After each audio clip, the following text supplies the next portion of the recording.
آہ کو چاہیے ایک عمر اثر ہونے تک، کون جیتا ہے تیری زلف کے سر ہونے تک، عاشقی صبر طلب اور تمنا بے تاب، دل کا کیا رنگ کروں خون جگر ہونے تک۔ آہ کو اثر پیدا کرنے کے لیے ایک مدت درکار ہے۔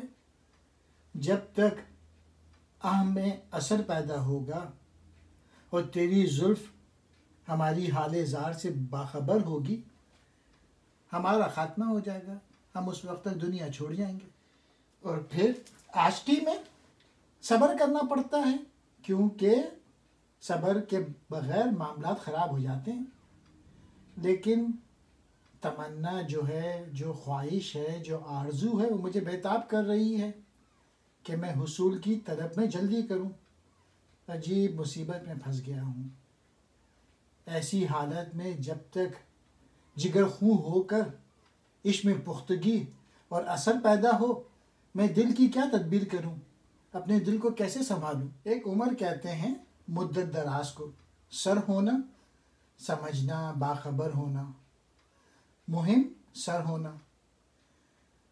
رنگ کہتے ہیں حال کو، علاج کہتے ہیں تدبیر کو۔ عاشقی صبر طلب، عشق میں صبر سے کام چلتا ہے، بے صبری جو ہے وہ معاملات کو بگاڑ دیتی ہے۔